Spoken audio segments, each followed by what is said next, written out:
These are lakes the size of countries, and you've got 5 of them. Superior, Michigan, Huron, Erie, and Ontario. And you took the amount of time you drove across them countries in Europe, you still wouldn't make it across Texas. People who aren't American who have travelled to the World Cup are realising they've been lied to. Welcome back, everyone. Do you think the stories about the gigantic size of America are just exaggerated tricks by the media? The reality is even crazier than that. That's why the wave of Europeans realizing how massive America is causing extremely heavy cultural shocks worldwide. We are talking about a continent spanning 3.8 million square miles, where individual states are 3, even 7 times larger than European powerhouses. Why do Americans have such a peculiar mindset about travel, gas stations, the size of shopping malls, and monstrous portion sizes that terrify foreigners? Is this a proud natural feature or actually a serious urban planning mistake? In the next 22 minutes, I will unveil the entire truth behind this massive infrastructure and economic machine. Don't leave the screen, because the next data will completely overload your brain. All right, we will start our journey with the first stop, the state that symbolizes grandeur in America, the Lone Star State, Texas. Let's see what the British tourists say when they first experience the feeling of gripping the steering wheel here. Brits just don't understand. I landed from America 3 days ago, and someone said to me when I landed, another Brit, "Oh, so how was the whole of America? Did you see it? Did I see it?" I don't think Brits truly understand the scale and size of America. Okay, America is actually massive, isn't it? I don't know how it's taken me so long to really realize this. You see, this is the perfect example of what is called the perception gap. Look at that bewildered expression on that English guy's face. For someone who grew up in the United Kingdom, on one hour journey still within one state feels like a national expedition, requiring meticulous planning and constant breaks. But for an American, that duration is sometimes just a leisurely weekend trip, or even the daily commute to and from work for some people.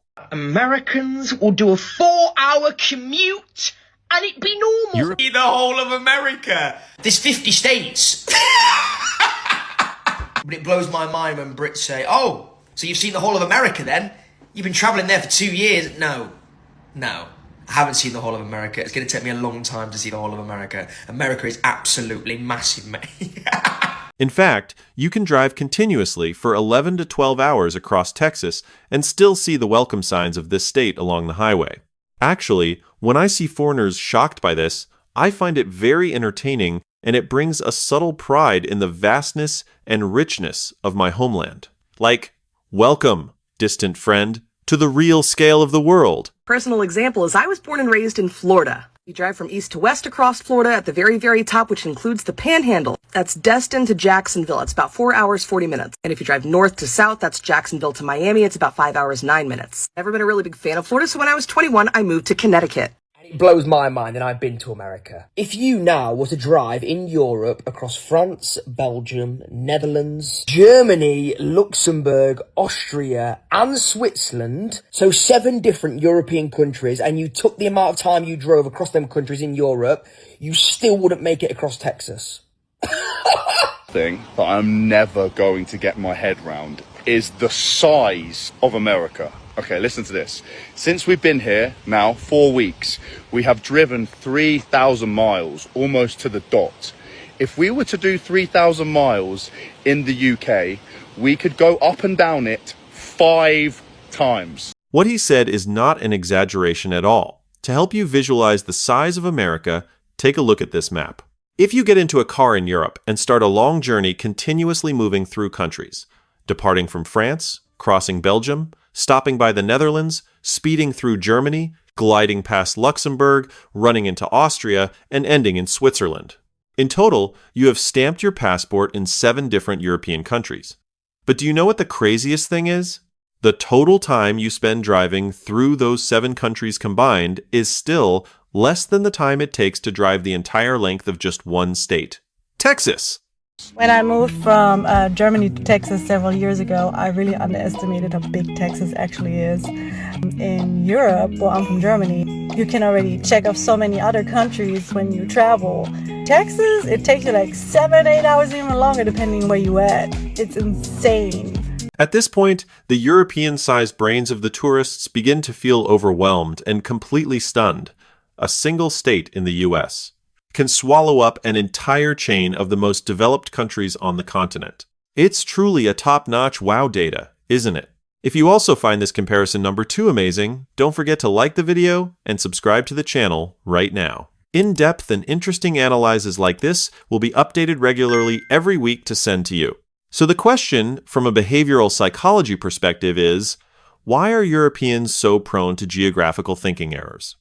As a TikToker in the document shared, the education system in Europe is actually very excellent. They excel in science, mathematics, geography theory, and world history. But they have an inherent blind spot when looking at a map of the United States. In the mindset of an English or German person, they often assume that a state in the US is equivalent to a province, a county, or a small administrative region next to their home. They cannot fathom the reality that each state in the US operates independently and has an area 3 times or even many times larger than their entire homeland. That's why a British friend in the clip exclaimed, "Our small British brains cannot comprehend the size of America until we drive here ourselves." Facts that I use to verify the size of America to people who don't believe how big it actually is, who've never been there. And it's this fact right here. And it blows my mind that I've been to America. That naive, it creates laughable situations when they try to plan a trip to America the same way they travel in Europe. But hold on, the shock Europeans experience in America is just the warm-up. America is not just about barren land and endless roads in Texas. Right after this, we will move on to an even crazier segment, where what Americans call backyard ponds or lakes are large enough to make a great nation disappear. Let's explore together in the next part. The shock called the Great Lakes. Okay, let's continue our journey to decode the geographical culture shocks that foreigners experience when they come to the US. To change the atmosphere from the endless highways in Texas, let's switch to a completely new material, nature and freshwater wonders. Let's see how an English friend was astonished when he witnessed what Americans call a lake with his own eyes. Alright, so apparently America has these things called Great Lakes. I thought that was just an overconfident way of saying you've got nice ponds. But no, these are lakes the size of countries. And you've got 5 of them. Versus Lake Michigan, Battle of the Splash. And not only that, right, Lake Superior could fit the whole of the UK in it. What? So basically you're telling me that America's got a pond, you could lose Birmingham in it and still have room for Wales. Really entertaining, right everyone? This video seems to have hit a very interesting point in the psychology of American viewers. A subtle, yet intense pride in the abundance and grandeur that nature has bestowed upon their country. Perhaps many Americans would laugh and say, "Hey there, that's not a pond, that's one of our natural specialties." Speaking with evidence, let's look at this super heavyweight wow data. The surface area of Lake Superior is so vast that it could comfortably contain the entire United Kingdom within it. Yes, you heard it right. A freshwater lake in the US can swallow an entire European country. Americans often refer to the Great Lakes as inland seas for that very reason. Not to mention, take a look at Lake Michigan. This pond is so huge that its coastline touches 4 different states. It boasts smooth white sandy beaches and strong waves crashing gently, just like a real ocean. Many tourists who come here think they are standing in front of the sea in Miami or California, but in reality, they are standing in front of a freshwater lake. This contrast also gives rise to an extremely humorous cultural aspect in the way the two sides name their lakes. In England, people name the lakes with very gentle, poetic names like Windermere or Buttermere. They sound like names of sweet pastries or aristocratic afternoon tea parties. Americans name lakes as if they are flexing their muscles, showing off their abs in front of a mirror. Lake Superior, the superior lake, the outstanding lake. Indeed, it is a bold and generous assertion of American strength. This vast greatness does not stop at the lakes, but encompasses the entire system of national parks in the United States. The graphic on the screen is displaying a number that will leave you in awe. The total area of the national park and state park system in the U.S. is a staggering 133,000 square miles. To make it easier for you to compare, this number completely swallows the geographical area of the entire country of England, which is only about 94,000 square miles. Many European tourists, upon visiting places like Yellowstone or Zion, have been moved to tears by the wild, majestic, and boundless beauty of nature here. Growing up in the United States, it was really interesting to go to Europe because we could get on a train and in a few hours go through multiple different countries. And it was kind of like going through different states, except that as you went through different countries, the language. If you are also feeling extremely proud and happy about these wonderful natural wonders of America, please generously give the video a like and subscribe to the channel. Your support is the motivation for me to continue creating high-quality analytical documentaries like this. The vastness of the Great Lakes and national parks has proven that America is not just a country, but a vast continent combined. But everything has its pros and cons. When the natural space is too vast and sparse, it begins to create invisible barriers and extremely terrifying psychological experiences for anyone used to living in small countries. Right after this, we will step into a more thrilling segment, where the vastness turns into a psychological thriller for Europeans, and the strange movement patterns of Americans leave the whole world astonished. Let's explore together in the next part. The nightmare called the Void. Welcome back to the journey of decoding the jaw-dropping shocks of international tourists when facing the continental scale of America. Now, let's temporarily forget about the lush green lawns and the sparkling lakes. We are about to enter a segment that I call a psychological thriller titled The Void. So not only is the United States very big geographically speaking, there's cultural differences from state to state and accent differences from state to state. And there's 50 different states that all have very unique cultures and very unique accents and very unique groups of people that come from different countries. Let me explain to you a classic concept called the 3-hour rule. In Europe, if you get into a car and drive continuously for 3 hours, an extremely grand scenario will unfold. You might have crossed 2 national borders. The native language has changed twice, the currency used has been different, and even the taste of the local specialty cheese has completely transformed. Europe is so small and condensed that everything changes in the blink of an eye. But what about in America? You get in the car, turn on the music, and drive nonstop for 3 hours. Guess what? You are still wandering around the area. There is a very psychologically accurate saying. In Europe, 100 miles is a very long distance. In America, 100 years is a long time. For Americans, driving for 4 hours is just a weekend pastime, and they are even willing to drive 4 hours just to check out an old sofa listed for sale on Facebook Marketplace. If you are an American and feel that driving through the night to meet a loved one or go shopping is a characteristic trait of our kind, then please subtly leave a like and subscribe to support me. Your companionship is the greatest motivation for me to continue creating content. But you guys, the real madness of the Void only appears when foolish European tourists embark on road trips across the western states of America. Europe is a place where land is scarce and people are numerous, with such a high population density that even if you go out to the countryside, a small village or a pub is only a few miles away. Therefore, when Europeans see casually placed signs on American highways stating, "Next service station, 110 miles, nearly 180 kilometers away," they immediately fall into a state of extreme psychological panic. For someone from a small country, 110 miles without any houses, gas stations, or a single person is a terrifying survival sentence. It means that if you happen to forget to buy snacks, or worse, forget to fill up the gas tank beforehand, you will have to completely abandon everything to the desolate desert. The vastness of the horizon stretches endlessly, surrounded only by land, rocks, and wildlife, with no cell phone signal for hours on end. That's when they realize that America is not just a country, it is an entire vast continent disguised under the guise of a nation. But for many people, that is the very allure of America. That sparse wilderness brings a magnificent beauty to America, but it also raises an extremely significant question regarding infrastructure. Why does such a vast country with such immense open spaces possess super dense and ridiculously cramped megacities? Right after this, we will move on to part 5 to witness another shock, where the area and population of cities and states in the US are so powerful that they could choke the world's superpowers. Let's explore together in the segment, The Madness of Urban Size and the Alaska Monster. So, we have passed through the wild roads. Now fasten your seatbelts because we are about to enter the most intense and heavy segment of today's video.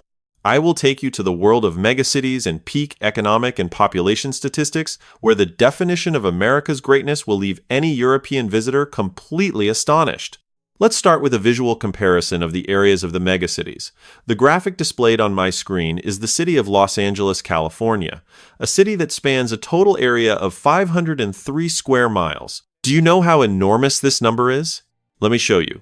You can fit the entire area of New York with all 5 boroughs, plus San Francisco, Boston, Pittsburgh, Minneapolis, and even Cleveland snugly into Los Angeles, and still have tons of empty space left.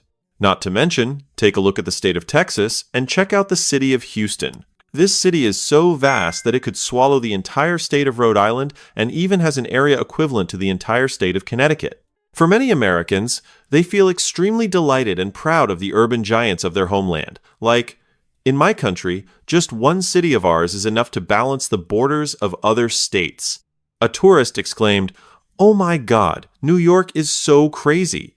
This city has as many as 8.5 million people, while the entire island of Ireland, where I live, has just over 5 million people. That means just one city in the US has a population nearly double that of my entire homeland. It's truly a classic population shock. Look at this next wow fact. When we combine the populations of the 3 largest cities in the United States, New York, Los Angeles, and Chicago, the total is equivalent to the population of the entire country of Chad, and surpasses the populations of countries like Cuba, Belgium, or Greece. If we include the extended metropolitan area, New York has a scale equivalent to the 63rd largest country in the world, more populous than the country of Syria. But the true strength of America that leaves Europe completely helpless lies in the domestic financial potential of the states. Look at the power trio. California with a GDP of 27 trillion, Texas with 6 trillion, and New York with 5 trillion. If these 3 states were to unite into an independent country, they would form the 3rd largest economy in the world, surpassing even an established power like Japan. Just California alone has an economy as large as the entire United Kingdom, Texas is as big as the whole country of Canada, and New York is on par with South Korea. These classic data deserve a like and a subscribe from you, don't they? Click the subscribe button now to join me in spreading pride and discovering more interesting facts about the economic and social power of the United States. And now, get ready for the ultimate shock, the grand finale of today's video. Let's talk about the state of Alaska. While British or German tourists are busy comparing their homeland to Texas or California, they completely forget the existence of a geographical monster located in the north. Look at this number. The state of Alaska has an area of 663,000 square miles. Meanwhile, the entire United Kingdom, including England, Wales, Scotland, and Northern Ireland combined, is only 94,000 square miles. That means just a single state of the United States, Alaska, is more than 7 times larger than the entire United Kingdom. When placing the map of Alaska over Europe, it devours a series of countries from west to east. At this point, all arguments are meaningless, and international viewers can only stand completely silent before a nation that embodies the scale of an entire continent. The great economic power, vast territory, and record population numbers are a great source of happiness for the American people. However, have you ever wondered, why does a country with such vast resources and space choose an urban planning approach that is entirely car-dependent, dismantles the public transportation system, and creates highly controversial social consequences? Now, let's take a look at the nature of urban planning in America, a proud feature or a serious design flaw? Let's find the answer together right now.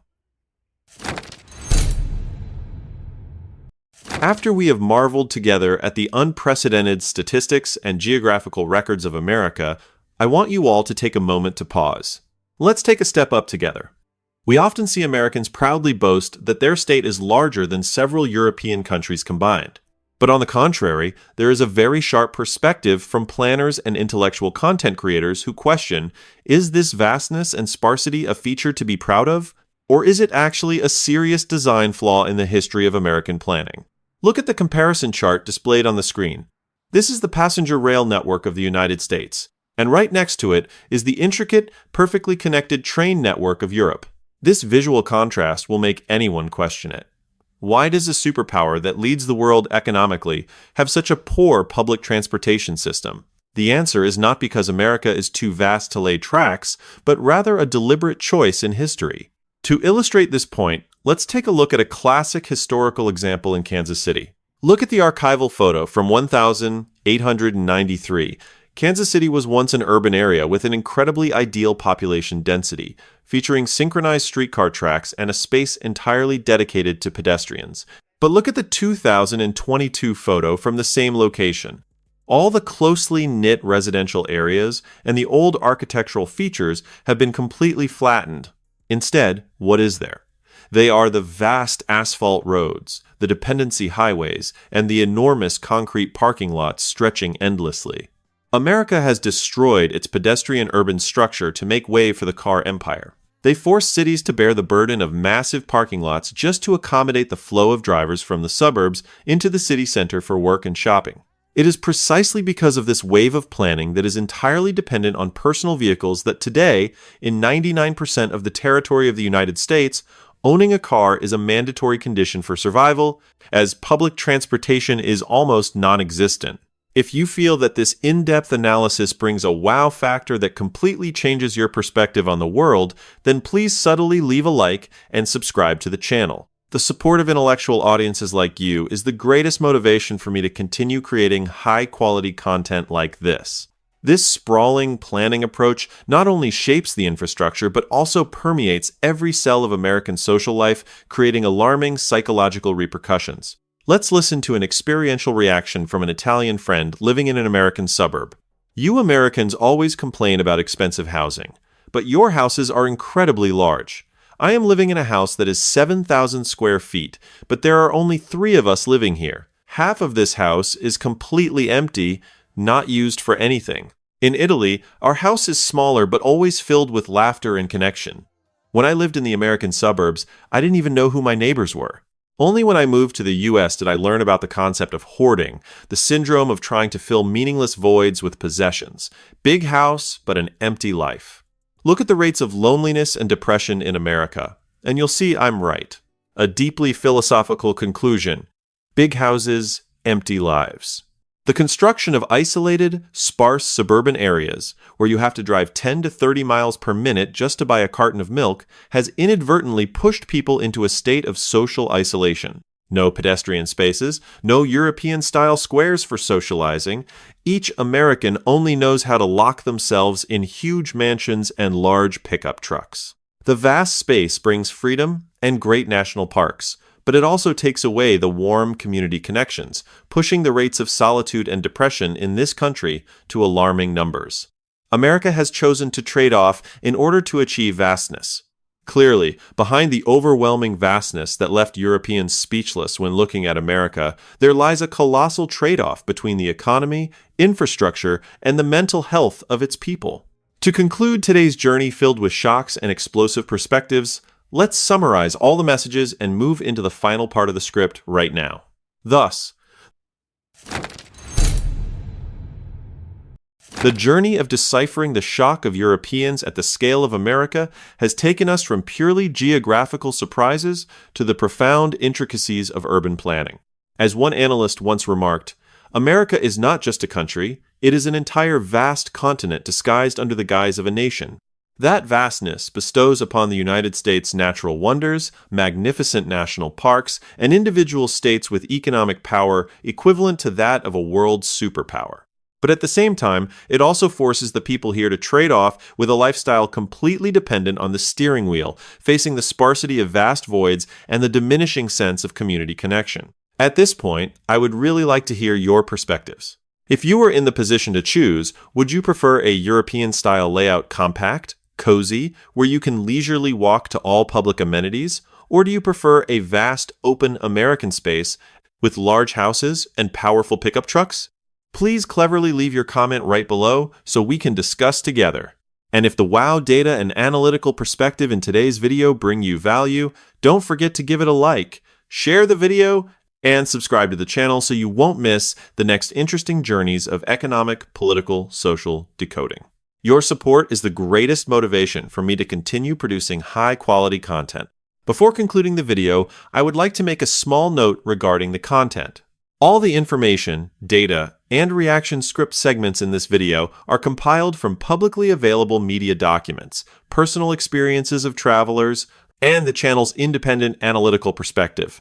The video is produced entirely for educational purposes, providing knowledge and objective entertainment, and does not represent the official views of any organization or planning agency. All economic or cultural comparisons between countries are based on reference data at the time of production and do not carry any personal bias or prejudice.